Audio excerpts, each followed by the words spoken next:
पूरे यूरोप को रूपांतरित कर दिया। ये एक टिप्पणी लिखनी थी, कमेंट लिखना था। तो वो किस तरह से होता है उसकी चर्चा भी करते हैं अभी।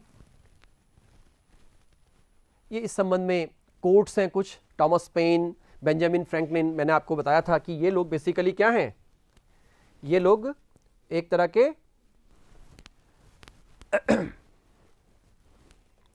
बुद्धिजीवी हैं।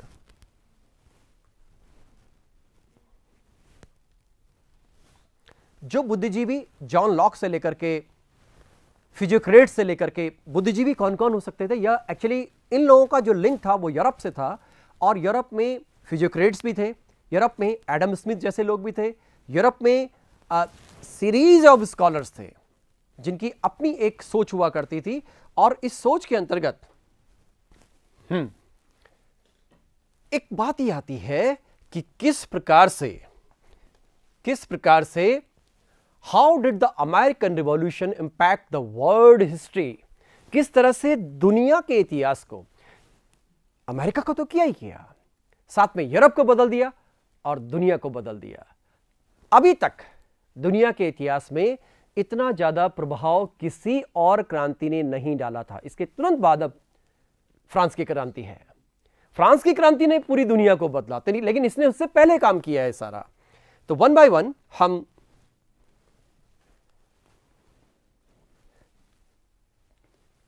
ये देखिए पॉलिटिकल चेंज क्या क्या हुए हैं इसके बीच में, 65 से 83 के बीच में। अब मैं थोड़ा सा आपको एक बार चार्ट बना के बात कर लूं कि अमेरिका के इस स्वतंत्रता संग्राम ने क्या क्या बदला। सबसे पहले तो अमेरिका को ही बदल दिया,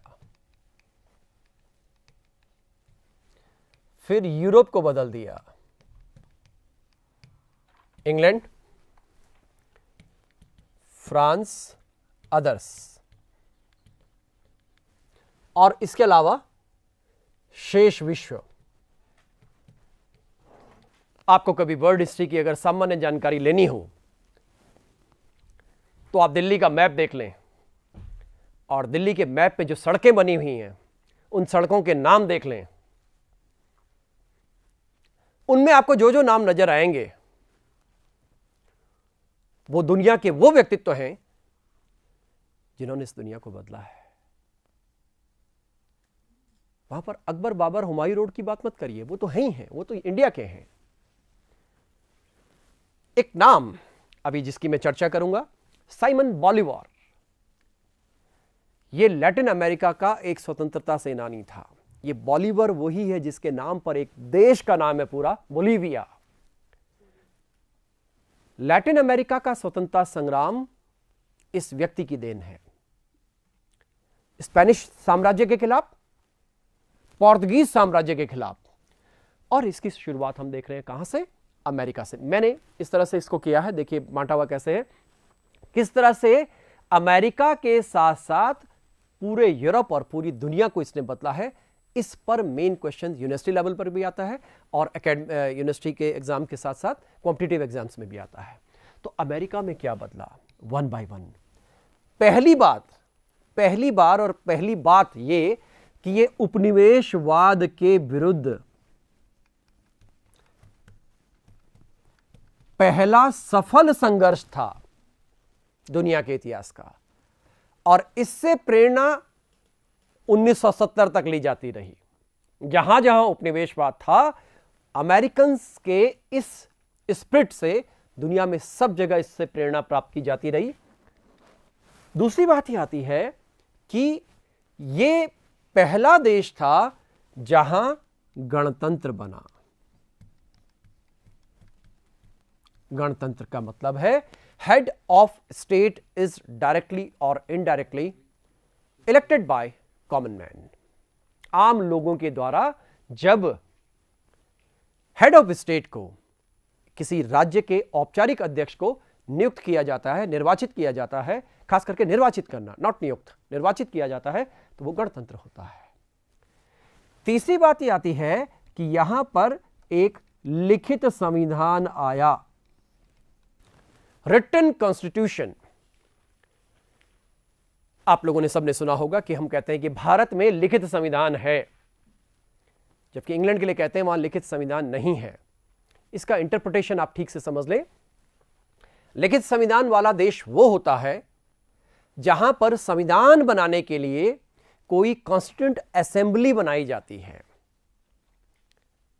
जबकि अलिखित संविधान वो होता है, ऐसा नहीं कि वहां संविधान नहीं है, ये थोड़ी है कि इंग्लैंड में संविधान नहीं है, संविधान है, लेकिन वो वहां के डिसीजंस, वहां की परंपराओं और वहां के कस्टम्स के कलेक्शन के अकॉर्डिंग बनता है।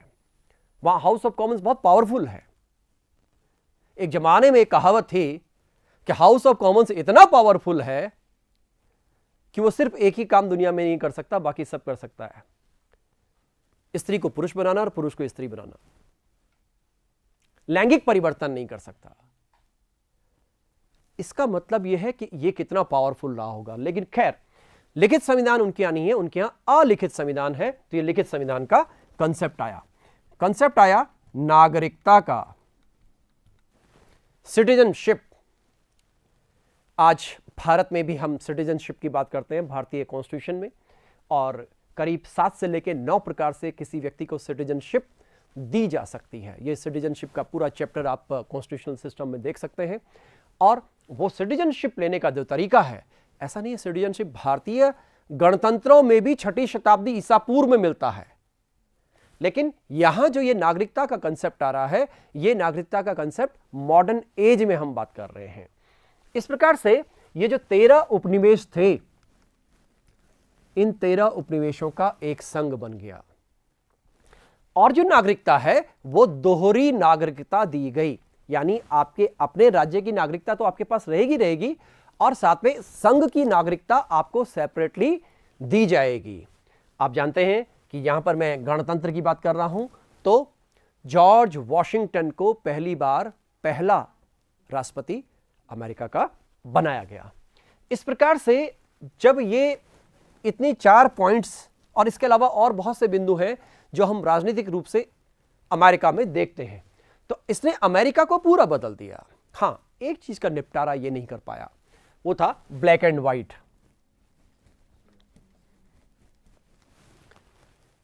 काले और सफेद का जो भेद है, इस भेद को ये समाप्त नहीं कर पाया।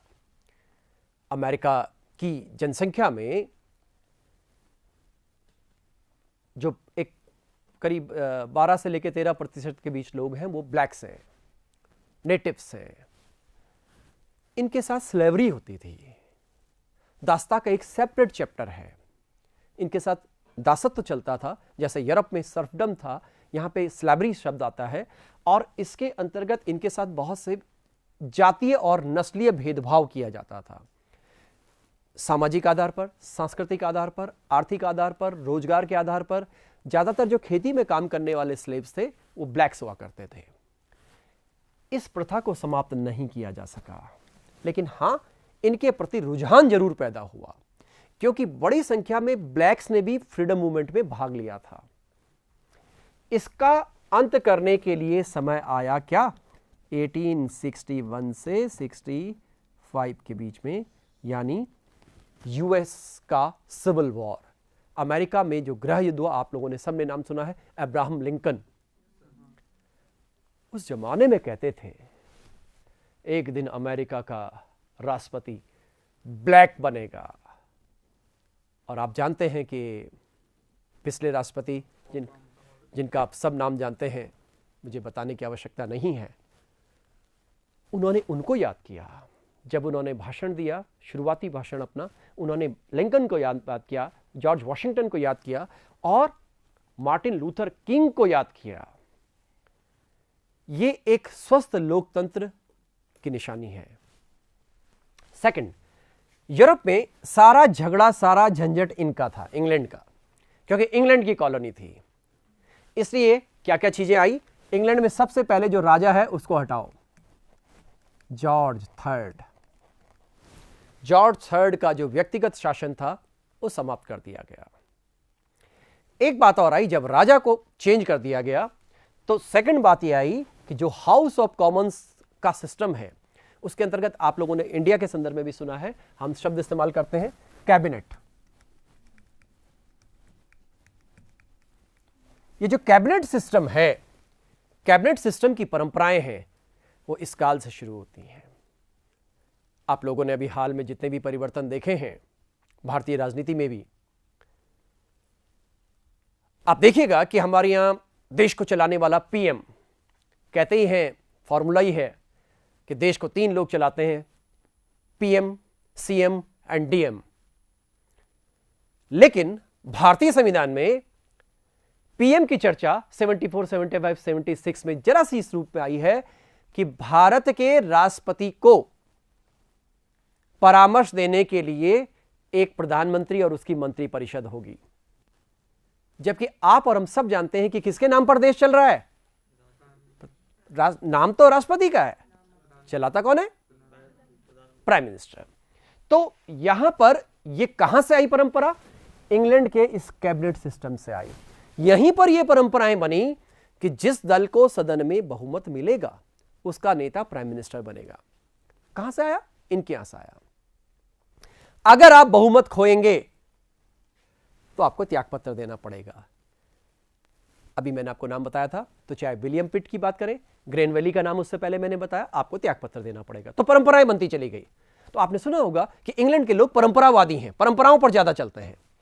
इसके अलावा एक बात और थी, मैंने आपको बात की थी कि जो इंग्लैंड था उसके पास में आयरलैंड है। तो आयरलैंड की जो आयरिश संसद थी, उस संसद को मान्यता प्रदान कर दी गई, उसको कुछ ऑटोनॉमी दी गई। इसके अलावा इंग्लैंड में होने वाला चेंज, एक मेजर चेंज आया, इन्होंने अपनी कॉलोनियल पॉलिसी में चेंज करना शुरू कर दिया। विश्व में जहां जहां इनके उपनिवेश थे, कनाडा, अमेरिका तो गया, अब इंडियन सब कॉन्टिनेंट, अफ्रीका और ऑस्ट्रेलिया, इनके प्रति इसने नीति में परिवर्तन किया। ढीलापन नहीं रखेंगे अब, क्योंकि गलतियां हुई हैं, और अब वाणिज्यवाद को समाप्त किया जाएगा। उसकी जगह हम दूसरी चीज डेवलप करेंगे। आप जानते हैं, मैं पिछले लेक्चर में बता चुका हूं, इस बीच इंग्लैंड में एक बहुत बड़ा चेंज शुरू हुआ, वो था औद्योगिक क्रांति। इसने सारे समीकरण को बदल दिया। इस प्रकार से इंग्लैंड बदला। एक देश था फ्रांस, मैंने चर्चा की थी आपसे, लाफायते। 30 वर्ष जो 7 वर्षीय युद्ध था, उसमें फ्रांस बुरी तरह पराजित हुआ और कनाडा छोड़ना पड़ा। इस बात का उसको दुख था, इसलिए वो एक प्रकार से बदला लेना चाहता। ईगो जाग पड़ा, लाफायते गया। आपने देख लिया, लास्ट में मैंने युद्ध का नाम बताया, उसमें लाफायते अगर नहीं है तो ये इंग्लैंड वाले बच जाते। इनके अगर फ्रेंच ट्रूप्स नहीं होते, फ्रेंच की नेवी नहीं होती। लेकिन मिला क्या फ्रांस को? फ्रांस को मिला वित्तीय दिवालियापन, कुछ नहीं मिला, अपना ही खर्चा हुआ, और परिणाम हुआ फ्रांस की क्रांति। अब ये दुनिया में चेंज लाने वाले हैं। यहीं से हम कहते हैं rise of modern state system. दुनिया में आधुनिक राज व्यवस्था और राज्य व्यवस्था का प्रारंभ होता है। दुनिया के अन्य देश, यूरोप के अन्य देशों पर भी इसका प्रभाव पड़ा, क्योंकि जब फ्रांस की राष्ट्रवादी क्रांति हुई तो इसने कंटिन्यूअस वे में यूरोप के अन्य भागों को प्रभावित किया। इसी तरह से मैं अभी आपसे लैटिन अमेरिका के देशों की बात कर चुका हूं। लैटिन अमेरिका में अर्जेंटीना, ब्राजील, बोलीविया, पेरू, ये जितने देश थे जो स्पेनिश एम्पायर और पोर्तुगीज एम्पायर के अगेंस्ट थे, धीरे धीरे धीरे धीरे ये भी स्वतंत्र होते चले गए। और हम देखते हैं कि इस अमेरिका की क्रांति ने सचमुच में खुद के साथ साथ पूरी दुनिया को बदल दिया। इनके यहां ह्यूमन राइट्स का कंसेप्ट आया, इनके यहां मानव का जो मूल अधिकार है उसकी बात हुई। तो कंसेप्ट वाइज इन्होंने एक नई दुनिया को जन्म दिया। ये नई दुनिया थे और नई दुनिया को साथ लेकर आए। तो ये इनके इतिहास की मुख्य बातें हैं। अब एक बात और आती है कि क्यों आखिर ये लोग असफल हो गए? कौन? इंग्लैंड वाले लोग। दोनों पक्ष आप में लेंगे। इंग्लैंड वाले क्यों असफल हुए और अमेरिका वाले क्यों सफल हुए? तो इंग्लैंड वालों के लिए पहली बात तो आती है कि इंग्लैंड से बहुत दूर है कौन? अमेरिका। भौगोलिक दूरी बहुत ज्यादा, समुद्र पार करके जाना है, इतने दूर जाना है। आप अगर उस संबंध में भारत का इतिहास को याद करेंगे, टीपू सुल्तान तक के साथ इन्होंने समझौता, मैसूर के साथ समझौता करना पड़ा था, क्योंकि अमेरिका में स्थिति खराब हो रही थी। तो इसने वर्ल्ड वाइड प्रभावित किया। तो भौगोलिक दूरी एक बड़ी बात थी। दूसरी बात यह बात थी कि अमेरिकन्स को समर्थन दिया विदेशी शक्तियों ने, यूरोप की शक्तियों ने उनको समर्थन दिया, उनको नौसेना दे दी, उनको सेना दे दी, उनको अदर रिसोर्सेज दे दिए। एक बात यह आती है, अब अमेरिकन्स की तरफ से बात करें, अमेरिका के लोगों के पास स्पिरिट्स मौजूद थी, साहस था, वो करना चाहते थे। तीसरी बात यह कि अमेरिका के अगेंस्ट इंग्लैंड की सेना में भी ऐसे लोग थे जिनके मन में सोचना, इसलिए उनकी लड़ने की स्पिरिट वो नहीं थी जो युद्धों में हुआ करती थी। तो इस प्रकार से हमारे पास सीरीज ऑफ कारण हैं जिनके अंतर्गत हम अमेरिका की क्रांति के कारणों को, उसके प्रक्रिया को, उसके प्रभाव को हम देख सकते हैं और किस तरह से पूरी दुनिया को प्रभावित करता है, इसके बारे में हम लोग एक पूरा डिटेल में देख चुके हैं। हम इस क्रम में ये किस तरह से दुनिया को प्रभावित करेगा, अगले लेक्चर में हमारा फ्रांस की क्रांति होना है जो कंटिन्यूएशन में इससे जुड़ा हुआ है। Good morning to all of you. मैं doctor Vikas Nautiyal, associate professor history, college education, Rajasthan. World history के इस ऑनलाइन लेक्चर श्रृंखला में आज हम बहुत ही इंटरेस्टिंग टॉपिक पे बात करने वाले हैं, that is French revolution, France की क्रांति। फ्रांस की क्रांति जिसने पूरी दुनिया को प्रभावित किया, फ्रांस की क्रांति जिसने मॉडर्न स्टेट सिस्टम को एक बड़ा प्लेटफॉर्म तैयार करके दिया। जैसा कि आप देख रहे हैं, ये फ्रांस की क्रांति के 3 फल हैं, 3 फ्रूट्स। ये तीनों फ्रूट्स दुनिया के अधिकांश देशों की संवैधानिक व्यवस्था, राज व्यवस्था के अंग हैं, इंक्लूडिंग इंडिया। भारत के संविधान की प्रस्तावना में ये तीनों शब्द इंक्लूडेड हैं। इस बात से हम अनुमान लगा सकते हैं कि फ्रांसीसी क्रांति ने इस पूरी दुनिया को किस प्रकार से प्रभावित किया है। अब इस बिंदु पर आने से पहले, इसके बैकग्राउंड में आप देख सकते हैं ये फ्रांस के लोगों की तस्वीर है।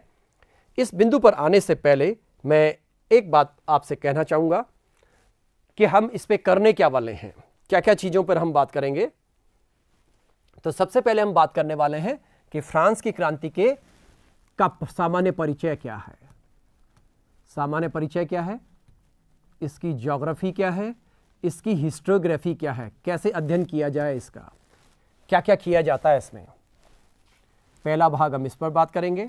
दूसरा भाग हम बात करेंगे, आजकल क्वेश्चंस इस रूप में आते हैं एग्जाम्स में कि कौन सी परिस्थितियों में फ्रांस की क्रांति हुई। परिस्थितियां पहले पूछा जाता था, कारण क्या थे, तो यहां पर इसको हम ऐसे कर लेते हैं, कारण, काउजेस, यहां हम बात कर लेंगे, या परिस्थितियां क्या थी, क्या था बैकग्राउंड फ्रांस की क्रांति का। तीसरी बात हम यह करने वाले हैं कि इस क्रांति के दौरान प्रक्रिया क्या रही, क्रांति की प्रक्रिया क्या रही, या क्रांति के चरण क्या रहे, जो कि 4 बताए जाते हैं।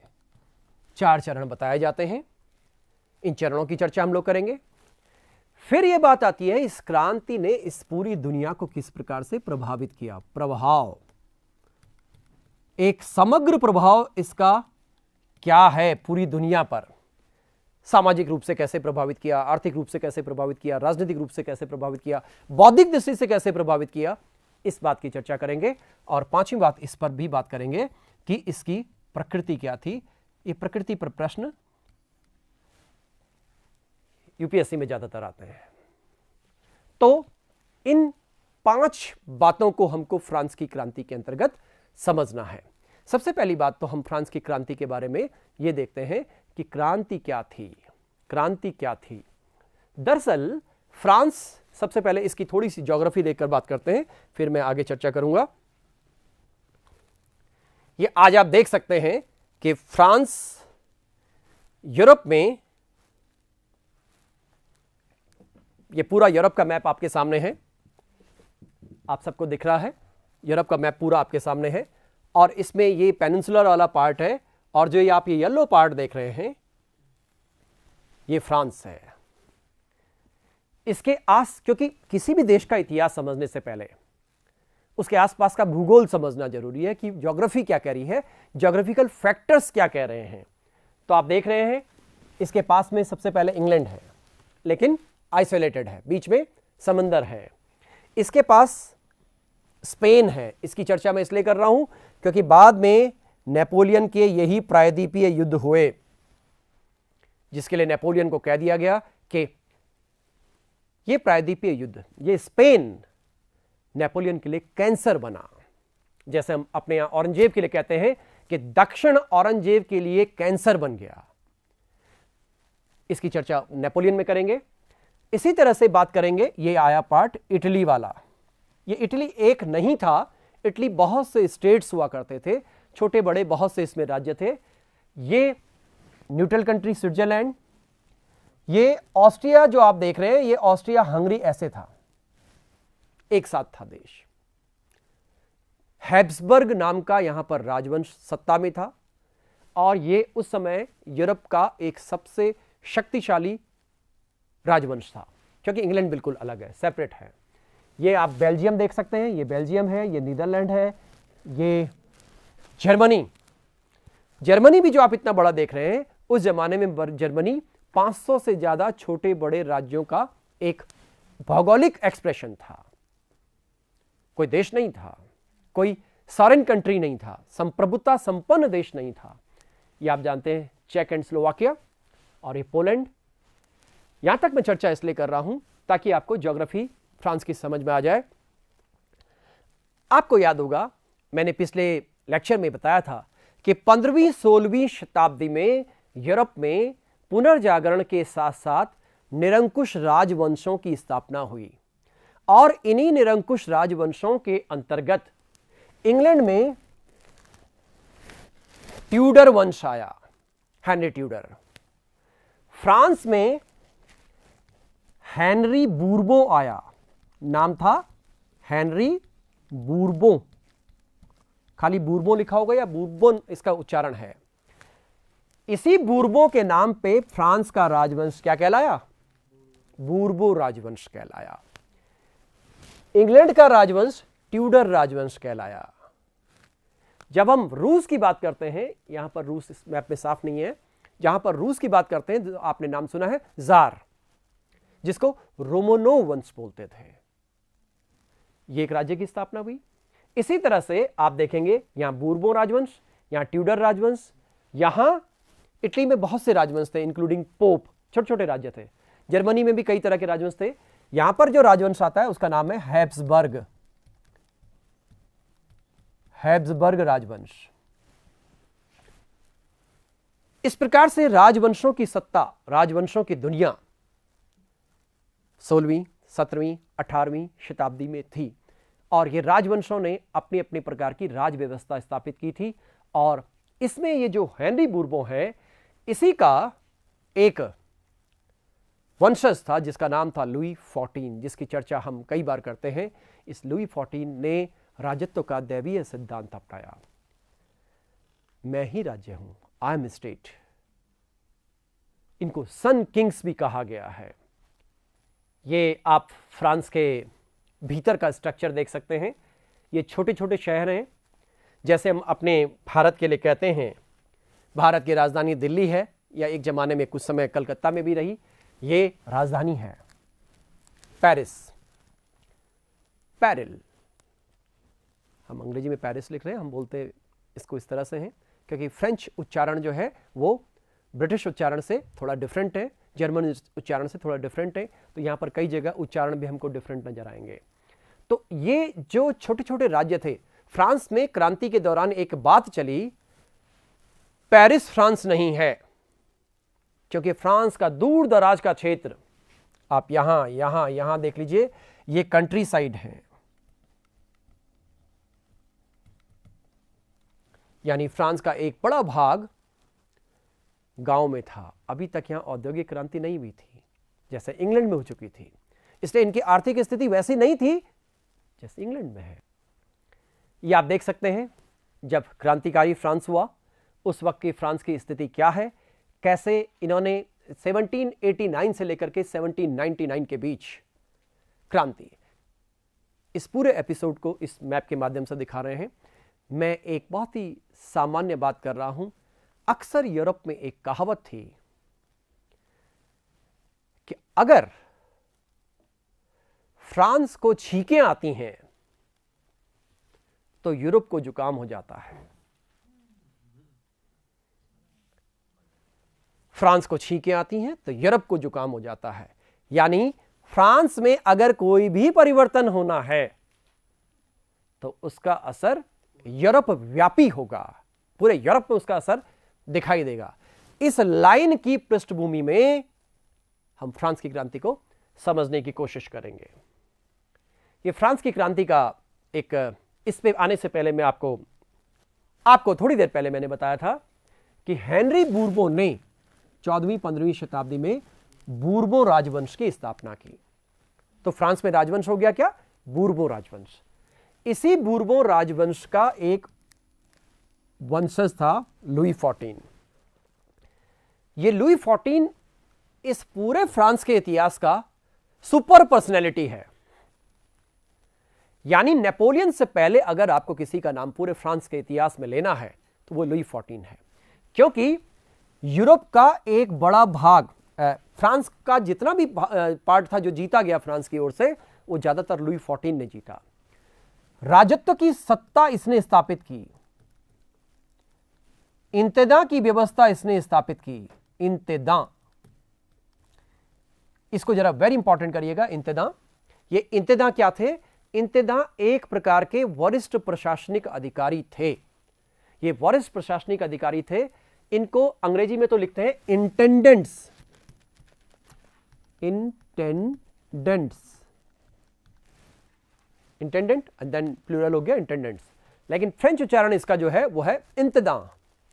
आपको अगर ध्यान हो तो भारत में एक फ्रांसीसी वरिष्ठ अधिकारी आया था जिसका नाम था डुप्ले। वो डुप्ले भी बेसिकली इंतदा था। तो इसने इंतदा का सिस्टम शुरू किया। इसने पूरा एक केंद्रीकरण की प्रणाली को अपनाया। केंद्रीकरण, हाईली सेंट्रलाइजेशन, और ये सारा सेंट्रलाइजेशन, सारी सत्ता इन इंतदा के पास होगी और अंतिम रूप से लुई 14 के पास। इसलिए फ्रांस की क्रांति के जमाने में कहा जाने लगा था कि जो क्रांति में 30 इंतदा हैं, 29 थे उस समय, ये फ्रांस के 30 खून चूसने वाले लोग हैं। इन्होंने सारे फ्रांस का खून चूसा हुआ है।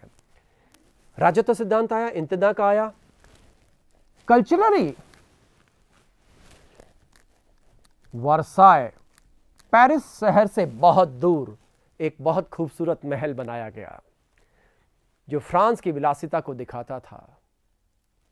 ऐसा महल किसी के पास नहीं था। अभी मैं आपको मैप में उसको दिखाऊंगा। पेरिस नाम का जो शहर है, आज की डेट में भी पेरिस बहुत खूबसूरत है। इस पेरिस का जो ब्यूटिफिकेशन का काम है, सबसे पहले जो इसका प्लेटफॉर्म तैयार किया है वो लुई 14 ने किया है। तो इसके एक नहीं सैकड़ों काम है। ये एक अत्यंत योग्य व्यक्ति था, लेकिन सत्ता का केंद्रीकरण सिर्फ अपने हाथ में रहेगा। और ये जो व्यवस्था टोटल बनी, इसे आंशियां रेजिम कहा जाता है। ये आपसे पूछा जाना है, यूपीएस आरपीएससी में पूछा हुआ है 50 वर्ड्स में। आंशियां रेजिम क्या है? हिंदी में इसको बोलते हैं पुरातन व्यवस्था। आंशियां रेजिम यानी पुरातन व्यवस्था, ओल्ड रिज्म, इंग्लिश में बोलते हैं ओल्ड सिस्टम या ओल्ड रिज्म। यह पुरातन व्यवस्था थी और इस पुरातन व्यवस्था में डेमोक्रेसी नहीं थी। इस पुरातन व्यवस्था में केंद्रीकरण था, इंतदा था, राजत्व का दैवीय सिद्धांत था। अब इस आंशियारिज्म में एक संस्था हुआ करती थी जिसका नाम था स्टेट्स जनरल। यह स्टेट्स जनरल एक संस्था थी जो लोकतांत्रिक संस्था के रूप में थी और 1614 के आसपास से इस संस्था का आज तक यानी 1789 तक कोई सम्मेलन, कोई अधिवेशन, कुछ नहीं हुआ था, कभी इसको कॉल ही नहीं किया गया था। अब फ्रांस की क्रांति के दौरान ये इसको कॉल करेगा। इस स्टेट जनरल का रूपांतरण, बस यहीं से क्रांति की शुरुआत है, इस स्टेट जनरल का रूपांतरण राष्ट्रीय सभा के रूप में हो गया। यूरोप के इतिहास में, फ्रांस के इतिहास में पहली बार ये राष्ट्र शब्द जनता की तरफ से पहली बार आया। राष्ट्रीय सभा। इस राष्ट्रीय सभा ने एक संविधान बनाया, तो संविधान सभा बनी। उसके बाद नेशनल कन्वेंशन बना। यह सारा अब क्रांति शुरू हो चुकी है। उसके बाद एक डायरेक्टरी का शासन बना और उसके बाद नेपोलियन का युग आया। यह फ्रांस की क्रांति का स्ट्रक्चर है, केवल इतना स्ट्रक्चर है।